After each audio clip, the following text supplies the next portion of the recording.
గురువుగారు చెప్పబోయే క్లాసును అందరూ కూడా డిస్క్రిప్షన్ బాక్స్లో చూడండి. జయతు సంస్కృతం జయతు భారతం. అద్య ఆగస్టు మాసే ఏకవింశతితమ దినాంకः. ఏకత్రింశత్ క్షమ్యతాం. అద్య ఆగస్టు మాసే ఏకత్రింశత్తమ దినాంకः ఆదివాసరः. అద్య ఆరుద్ర మహాశయస్య జనన దినాంకः. ఈరోజు ఆరుద్ర మహాశయుని యొక్క జనన తిథి, జనన దినాంకం, పుట్టిన తేదీ 1925 సంవత్సరే సహ జాతః. 1925 సంవత్సరం అంటే 1925 సంవత్సరంలో అతడు పుట్టాడు, జన్మించాడు. అస్య మహాశయస్య నామ భాగవతుల సదాశివ శంకర శాస్త్రీ ఇతి. ఈ మహాశయుని యొక్క పేరు భాగవతుల సదాశివ శంకర శాస్త్రీ అని. ఆరుద్ర ఇది అస్య ఉపనామ. ఆరుద్ర అని ఇతని యొక్క వేరొక పేరు. ఉపనామ అంటే ఇంకో పేరు. సమగ్ర ఆంధ్ర సాహిత్యం నామక పరిశోధనా గ్రంథం అలిఖత్. సమగ్ర ఆంధ్ర సాహిత్యం అనేటటువంటి పేరు గల పరిశోధనా గ్రంథాన్ని వ్రాసాడు. అలిఖత్ వ్రాసెను. అలిఖత్ అలిఖతాం భూతకాలంలో చెప్పింది క్రియాపదం అది. అలిఖత్ అంటే అతడు రాశాడు. అలిఖతాం వారిద్దరూ రాసిరి. అలిఖన్ వారందరూ రాసిరి. అలిఖహ నీవు రాసితివి. అలిఖతం మీరిద్దరూ రాసిరి. అలిఖత మీరందరూ రాసిరి. అలిఖం నేను రాశాను. అలిఖావా మేమిద్దరము రాశాము. అలిఖామ మేమందరము రాశాము. లిఖితవాన్ అని చెప్పచ్చు, రాసినవాడు ఆయను. కానీ లిఖితవాన్ అనేటువంటి ప్రయోగం అంత అందమైంది కాదు. మెల్లిమెల్లిగా మనం నేర్చుకుంటున్నాం కాబట్టి అక్షరాలు పెరగాలి ముందు మనకి. చలనచిత్ర గీత రచయిత. చలనచిత్రములలో పాటలు రాసుకుంటాడు. ఆరుద్ర నామ్న ప్రఖ్యాత. ఆరుద్ర అనే పేరుతో ప్రఖ్యాతి చెందాడు. అనేన లిఖితం ఏకం గీతం లిఖంతు. అనేన ఇతని చేత లిఖితం రాయబడినటువంటి గీతం ఏకం ఒక గీతమును రాయండి. తర్వాత ఇంకా కొన్ని పదాలు ఏమన్నా, కొన్ని వాక్యాలు ఏమన్నా దీని గురించి రాయండి. దీనంతా తెలుగులోకి అనువదించండి. ఇంకా కొత్త వాక్యాలు రాసి వాటిని కూడా అనువదించండి. కొంచెం ప్రయత్నం చేయండి. దీని గురించి చక్కగా కనీసం 15-20 పేజీలు, ఒక 15-20 లైన్లు రాస్తే భాష వస్తుంది. ఇలాగే కొత్త వాళ్ళని తీసుకుని, ఇప్పుడు ఈయన్ని రాశాం కదా, అలాగే శ్రీనారాయణ రెడ్డి, లేకపోతే సముద్రాల రాఘవాచార్యులు గారు, లేకపోతే ఆత్రేయ, ఇలాగ ఒకళ్ళని తీసుకుని ఆత్రేయ వారి పేరు ఉంది, అసలు మీ పేరు ఏదో కనుక్కోవాలి. ఇలా కొన్ని మనం రాస్తే మనకు దాని మూలంగా భాష పెరుగుతుంది. ఆ ప్రయత్నం చేయండి. చేస్తే ఉపయోగము. వాళ్ళు చేసి చూపిస్తున్నారు, నాకు ఫోన్ మెసేజ్ పెడుతున్నారు. మరి పెట్టిన వాళ్ళు ఆ సంతోషిస్తాం, బాగుంది, దిద్దుతున్నాను, బాగున్నాయి అంటున్నాను. లేని వాళ్ళు మరి ప్రయత్నం చేస్తే అవుతుంది. రాయాలి, రాస్తేనే వస్తుంది.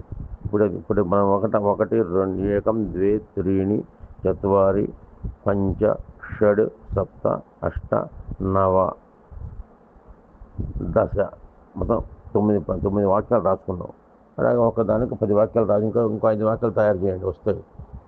ఆయన ఎక్కడ ఉండేవి, ఏ ఊళ్ళో ఉండేవాళ్ళు, ఇవన్నీ సినిమా రాసిన పాటలో ఒక పాట రాయొచ్చు, ఏదైనా ఒక పాట రాయొచ్చు. దాని గురించి ఆయన పాట అలాగే రాయొచ్చు. దాని భావం సంస్కృతంలో రాయొచ్చు. తెలుగు పాట యొక్క భావం సంస్కృతంలో రాయ ప్రయత్నం చేయండి. ఇలా చేస్తే వస్తుంది. ఫస్ట్ శుభం. ఏకం శ్లోకం పఠామః. ఆశా బలవతీ రాజన్ విపరీతా హి శృంఖలా యయా బద్ధాః ప్రధావంతి ముక్తాః తిష్టంతి పంగువత్. ఆశా బలవతీ రాజన్ విపరీతా హి శృంఖలా యయా బద్ధాః ప్రధావంతి ముక్తాః తిష్టంతి పంగువత్. ఇది ఒక అద్భుతమైన శ్లోకం అండి, గమ్మత్తైన శ్లోకం. ఆశా బలవతి రాజన్. రాజన్, హే రాజన్, ఓ రాజా. ఆశా బలవతి.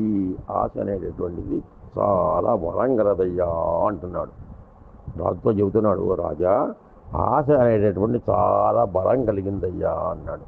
ఒక బలమే కాదు, విపరీత శృంఖల. ఆ ఆశకి ఆశ దగ్గర ఒక గొలుసు కూడా ఉంది. శృంఖల అంటే గొలుసు, సంఖ్యల. శృంఖల అంటే సంఖ్యలు అంటే ఇంకా బాగుంటుంది. ఆశ దగ్గర ఒక సంఖ్య, ఆశ అనేటువంటిది ఒక సంఖ్యల అనమాట. అది ఎలాంటిది? విపరీతమైనదిట, విచిత్రమైనదిట. విపరీతం అంటే ఒక దానికి అనుకున్న దానికి వేరే చెప్తే విపరీతం అంటాము. విపరీతంగా మాట్లాడుతున్నాడు రా అంటున్నాం. అంటే చేయవలసిన పని ఇంకో రకంగా చేస్తే విపరీతం అవుతుంది. చేయకూడదు అంటే ఒకదాన్ని వ్యతిరేకంగా వ్యతిరేకమవుతుంది. విపరీతం అన్నా వ్యతిరేకం అని చెప్పుకోవచ్చు. విపరీత శృంఖల. దాని దగ్గర ఉన్నటువంటి ఆశ దగ్గర ఒక పెద్ద శృంఖల ఉందయ్యా, ఒక చక్కనైనటువంటి సంఖ్యలు కూడా ఉందయ్యా అన్నట. ఆశ ఆ తెలుగులో చెప్పారు మనకి, ఆశ పాశము తాగడు నిడుపు లేదంతంబు రాజేంద్ర అంటాడు. ఎవరు? భాగవతంలో పోతన గారు, ఆశ పాశము తాగడు నిడుపు లేదంతంబు రాజేంద్ర. లేదు అంతం అది, కానీ దంతాలు కాదు అక్కడ. లేదు దంతాలు లేవు, నేను ఆశకు అనుకోకలేదు. లేదు అంతంబు, ఆశాపాశము తాకడు నిడుపు, చాలా పొడుగది. లేదు అంతంబు, అంతం దానికి లేదయ్యా అంటున్నాడు. అలాగే ఇక్కడ బలిచక్రవర్తి చెప్తాడు. బలిచక్రవర్తితో వామనుడు చెబుతాడు అక్కడ వామన ఘట్టంలో. ఇది ఆశ అనేటువంటిది ఒక విపరీతమైనది ఉందయ్యా, చాలా గొప్పది, చాలా బలం గలవాళ్ళది అన్నాడు. ఏమిటయ్యా ప్రత్యేకతలు దానికి? ఏమిటయ్యా విపరీతం ఏంటయ్యా? లోకంలో ఉన్నదానికి వ్యతిరేకం ఏంటయ్యా అంటే, యయా బద్ధ ప్రధావంతి. యయా అంటే ఆశయ, దేని చేత. యయా అంటే దేనికి, తృతీయ భక్తి. యశబ్దంలో స్త్రీలింగంలో తృతీయ భక్తి అయితే ఏకవచనంలో యయా అవుతుంది. అదే పుంలింగం అయితే ఏనా అవుతుంది. అలాగే నపుంసలింగం కూడా ఏనా అవుతుంది. ఏనా అంటే దేని చేత, ఎవని చేత అవుతుంది. యయా అంటే యవతి చేత, స్త్రీలింగం కాబట్టి ఆశ, స్త్రీలింగం కాబట్టి యయా అని ప్రయోగం చేశాడు. యయా బద్ధ, దేని చేతనైతే బంధింపబడిన వాళ్ళు అంటే ఎవరు? ఆ శృంఖల ఉంది కదా, ఆశ అనే శృంఖల చేత బంధింపబడిన వాళ్ళుట ప్రధావంతి, పరిగెత్తి పారిపోతుంటుంటారట. సంఖ్యలతో కడితే బంధిస్తే ఎలా పారిపోతారండి? సంఖ్యలతో బంధిస్తే పారిపోతుంటారట. ముక్తాహ తిష్టంతి పంగువతు.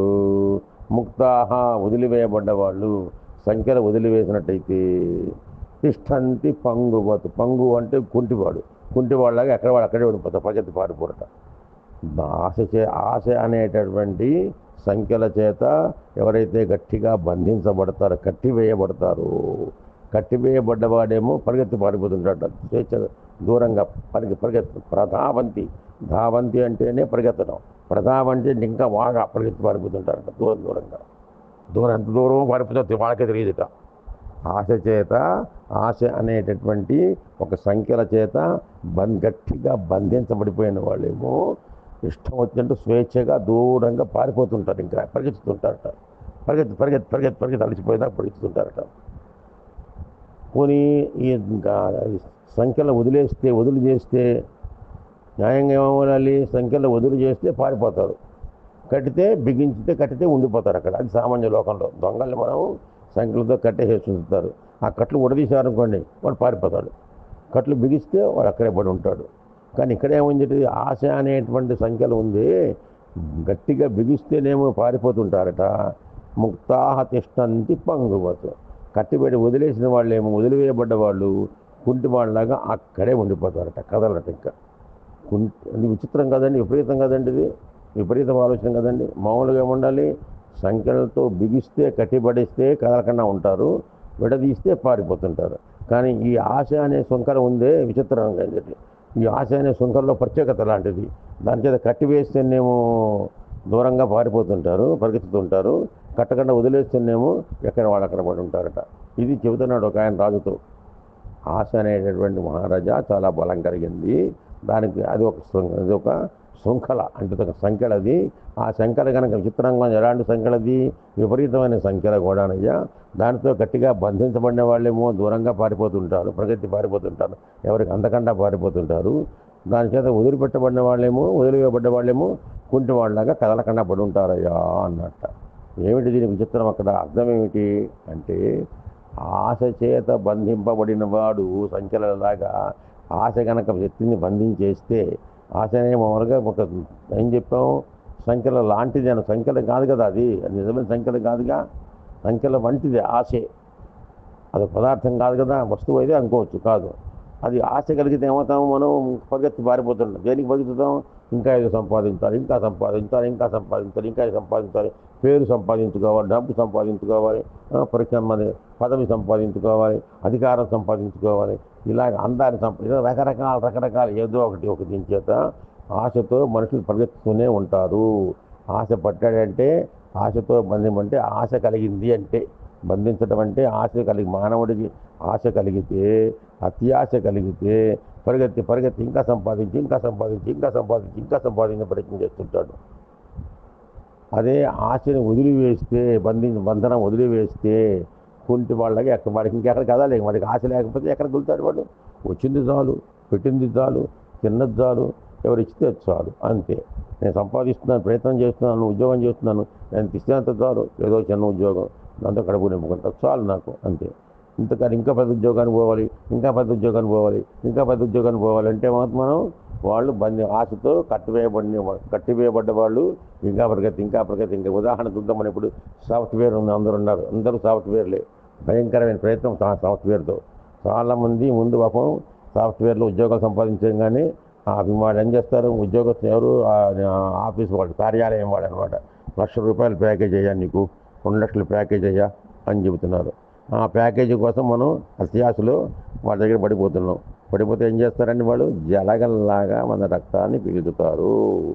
చక్కగా మనకి అవి చూపించి ఆశలు చూపిస్తారు మీకు సంవత్సరానికి ఒకసారి రెండేళ్ళకి ఒకసారి ఫారెన్ ట్రిప్ ఫ్రీగా ఇస్తాం లేకపోతే మీరు ఇంట్లో కూర్చొని పని చేసుకోవచ్చు మోక్షపరం హోము లేకపోతే ఇంకేదో చేసుకోవచ్చు ఇలా మీరు హాయిగా ఉండొచ్చు ఇలాంటివన్నీ కూడా ఎక్కువ జీతం ఇస్తున్నాను మీకు అందరికన్నాను అని ఇలాగ మనకు ఆశపడతారు ఈ ఆశకు మనం బంధువులు అయిపోతాం కట్టబడిపోతాం పరిగెత్తడం ఏమవుతుంది చేరిన మొదటి 1 నెల 2 రోజులు 3 రోజులు బాగానే ఉంటుంది ఆ తర్వాత నుంచి పెరుగుతూ ఉంటాయి ఇంట్లో ఉండి పని చేసుకోండి అంటే అబ్బా ఇంట్లో ఉండి పని చేసుకోవచ్చు కదా వర్క్ ఫ్రమ్ హోమ్ హాయిగా అన్ని పనులు చేసుకోవచ్చు మీరు ఎప్పుడో చేసుకోవచ్చు అంటే కుదరదు మాటికి ఫోన్ చేస్తుంటారు ఫోన్ చేసిన తర్వాత అది మీటింగ్లుట ఫోన్లోనే మీటింగ్లుట ఈటింగ్లు లేని మీటింగ్ వాడు తాగేందుకు కుదరదు వాడికి తినేందుకు కుదరదు ఏమీ ఉండదు ఫోన్లో కూర్చుంటాడు తెల్లవార్లు ఫోన్లోనే పట్టుకొచ్చి పాపం పెళ్ళామేమో అక్కడ నుంచి పాల గ్లాస్ పెడుతుంది అయితే టిఫిన్ పెడుతుంది రావట్లేదు కదా అక్కడికి అందిద్దామని చెప్పని టైప్ చేసి ఫోన్లో పట్టు కూర్చుంటుంటే కంప్యూటర్ దగ్గర కూర్చుంటాడు లేకపోతే ల్యాప్టాప్ దగ్గర కూర్చుంటాడు అది తాగే ఓపిక ఉండదు అది తినే అవకాశం ఉండదు అది అక్కడ ఉండిపోతుంది మధ్యాహ్నం భోజనం కరమంటే భోజనానికి వాళ్ళు సాయంత్రం భోజనం లేదు ఎప్పుడో అర్ధరాత్రి వస్తాడు నాన్న బీభత్సం మనిషిని వాళ్ళు చిక్కి శల్యం అయిపోతారు ఆశ చేతబడి అయితే వాడు బయటకు వచ్చేద్దాం అనుకుంటే రాలేరు ఎందుకు రాలేరు కట్టబడిపోయారు ఆశతో కట్టబడిపోయారు బయటకు వచ్చే వీల్లేదు బయటకు వచ్చేస్తే ఈ డబ్బు చూసుకుని ఉద్యోగాల్లో వచ్చే ₹1,00,000 ₹2,00,000 చూసుకున్న దానికి ఈ ప్యాకేజీని చూసుకుని పిల్లవాడిని పెద్ద స్కూల్లో డొనేషన్ కట్టి చేర్పిస్తారు ఎల్కేజీ కూడా చదవని పిల్లవాడిని అంటే ఎల్కేజీ అంటే అరకిలో కేజీ అంటే యూకేజీ అంటే కిలో అనుకుందాం అరకిలో కూడా చదవని విద్యార్థిని పట్టుకెళ్ళిపోయి లక్షలు డిపాజిట్ కట్టి పెద్ద స్కూల్లో చేర్పిస్తారు దానికి వాళ్ళకి పెట్టినలా డబ్బు కట్టుకోవాలి దానికోసం వాళ్ళకి వ్యాన్ పెడతారు అది పెట్టినలా కట్టుకుంటూ ఉండాలి తర్వాత ఈఎంఐ డబ్బులోనే కదా అని చెప్పి వెంటనే ముందు ఈఎంఐ అంటే గవర్నమెంట్కి డబ్బు వెళ్ళిపోతుందేమో అని భయం చేత అది ఇక్కడ చిత్రం చూస్తారా సంపాదిస్తుంటే మనకి కొంత ఇన్కమ్ ట్యాక్స్ కట్టాలి గవర్నమెంట్కి కాబట్టి గవర్నమెంట్ కట్టేయకుండా ఉండాలి అంటే ఏం చేయాలి అంటే ఒక ఇల్లు కొనుక్కుంటే ఇంటి మీద రుణం అప్పు చేసి కట్టుకుంటే అప్పు మీద రుణం పోతుంది కాబట్టి అప్పు పోతుంది కాబట్టి దాన్ని గవర్నమెంట్ కట్టక్కర్లేదు అదొక దురాలోచన మనకి గవర్నమెంట్ కట్టాల్సిన కట్టేయాలి న్యాయంగా కట్టకుండా ఇంకేదో చేసి ప్రయత్నం చేస్తుంటాం అలా కుదరదు తప్పది మనం ఎంత గవర్నమెంట్ కట్టాలో కట్టేయాలి న్యాయంగా అంతే వదిలేది ఆ తర్వాత మిగిలిందే మంది అదొక పద్ధతి పెట్టుకోవాలి సరే కనుక ఏం చేస్తారు దాంతో ఏదో ఇల్లు కొనేస్తారు లేదా కారు కొనేస్తారు ఇంకేవో ఆర్డర్ చేస్తారు అన్ని ఈఎంఐలు ఆర్డర్ చేస్తారు ప్రతి నెల ఈఎంఐలు పడుతూ ఉంటాయి అక్కడికి నెలకు 500 ఇక్కడికి 500 లెక్కిస్తే నెలకు 50-60 వేలు దానికే పోతాయి ఇళ్ళ ఇవన్నీ చూసినప్పుడు కదా మిగిలేదు వాడికి ఏముంటుంది ఇంకా అక్కడ ఇది కనుక ఒకవేళ కట్టడం అందులో సాఫ్ట్వేర్ మానేస్తే వాడు ఏమవుతాడు పరిస్థితి వాడిది ఇంకెక్కడికి ఉద్యోగానికి వెళ్తే ఇంత జీతం ఇవ్వరు కదా ఇక్కడ ఇచ్చే ₹1,00,000 అక్కడ ఇవ్వరు ఇక్కడ పిండినట్టుగా మనం పిండుకోరు రక్తం తాగరు జలగల్లాగా కానీ అక్కడ మనకు స్వేచ్ఛ ఉంటుంది. కానీ ఇంత డబ్బు రాకపోయేటప్పటికి మనం అక్కడ ఇబ్బంది పడతాం. డబ్బు కోసం మరి ఇక్కడ పడి జీవితకాలం ఏడుస్తూనే ఉంటారు. ఆశ అంటే అలాగే ఉంటుంది. ఆశ అనేటువంటి దాంట్లో పడినట్టయితే పొంగు ఉండి పడి ఉంటారు అక్కడే. కథ కాదంటే పరిగెత్తిపోతుంటారు. అంటే చమత్కారం ఏంటంటే ఆశతో ఉన్నవాడేమో పరిగెత్తి ఆశ గట్టిగా పట్టుకున్నవాడు అన్నీ పట్టుకుంటే మనం పరిగెత్తి ఇంకా సంపాదించాలి పెరుగుతూ ఉంటాం. పరిగెత్తు నానా బాధపడుతుంది. దానికి మనకి అంతం లేదు. మనకి చాలా శరీరం సృష్టించిపోతుంది. ఆశ లేకుండా ఆశను వదిలేస్తే ఎక్కడ వాడు అక్కడ పడి కుంటి వాళ్ళ కదలకుండా ఉండి ప్రశాంతంగా ఉంటాడు అని చెప్పడం అనేటువంటి అందులో చమత్కారం. అక్కడ ఆశ అంటే దాంట్లో విపరీతమైన ఒక చమత్కారం చెప్పడము, సంఖ్యలు అంటాము. ఇవి ఇక్కడ మనకు కూడా ఒక విశేషాలు కాబట్టి చాలా మనం గ్రహించుకోవాలి. ఆశా బలవతి రాజన్ విపరీతా హి శృంఖలా యయా బద్ధ ప్రతాపంతి ముక్తా తిష్టంతి పంగువత్. చాలా గొప్ప శ్లోకం అండి. నాకు గుర్తొచ్చింది. నాకు బాగా గుర్తు రాలేదు. ఇప్పుడు చిన్నప్పుడు చదువుకున్న గుర్తులు ఉన్నాయి. కానీ మా తమ్ముడు రాజమండ్రిలో ఉన్నాడు, బదరీనారాయణాచార్య అని చెప్పి, వాడు తెలుగు పండితుడు. వాడు రాత్రి ఫోన్ చేసి, అన్నయ్య ఈ శ్లోకం గుర్తుందిరా నీకు అని ఫోన్ చేశాడు. గబుక్కుని రాసుకుని చెప్తున్నాను అనమాట. అంటే మా తమ్ముడు కొన్ని బాగా మంచి పండితుడు. మా బాబాయ్ గారు మహాపండితుడు గోపాలకృష్ణాచార్య గారని. ఆయన సంస్కృతంలోను తెలుగులోను ఆసుకవి మా బాబాయ్ గారు. అప్పటికప్పుడు ఎప్పుడో వచ్చిన తర్వాత మంచి స్మరణ కూడా వారికి ఉండేది. చిన్నప్పుడు ఎప్పుడో చెప్పిన పద్యాలు 10వ సంవత్సరం అప్పుడు చివరి సంవత్సరం 82 ప్రాంతాల్లో ఆయన పోయే ముందు అంత ఆ వయసులో 83-84 వయసులో చిన్నప్పుడు ఎప్పుడో 10 ఏళ్ల క్రితం చెప్పిన శ్లోకం అంటే 10వ సంవత్సరాల వయసులో చెప్పిన పద్యాలు శ్లోకాలు గడగడ చెప్పేస్తుంటారు ఆయన. అంత స్మరణ ఉండేది, ధారణ ఉండేది. మంచి కవి, తెలుగులోను సంస్కృతంలో మంచి పద్యాలు రాశాడు. మా దురదృష్టం ఏంటంటే ఆయన రాసి పెట్టాడు పుస్తకాలు. తీసేందుకు మా పిల్లలకి వాళ్ళ తమ్ముడికి ఓపిక లేదు, నాకు అంతకన్నా ఓపిక లేదు. వెతికి వాటిని బయటకు తీసుకొద్దామంటే అవి పట్టుకొచ్చి వాటిని బయట తీసి వాటిని ప్రింట్ చేసి సమాజానికి అందిస్తే ఎంతో మందికి బాగుపడతారు, ఎంతో విశేషాలు తెలుస్తాయి. ఇలాగ చాలామంది వాళ్ళవి పుస్తకాలన్నీ అలాగిపోతున్నాయి. అస్తు శుభం భవతు. నేర్చుకుందామా సంస్కృతం అనే యూట్యూబ్ ఛానల్ని లైక్ చేయండి, షేర్ చేయండి, సబ్స్క్రైబ్ చేయండి.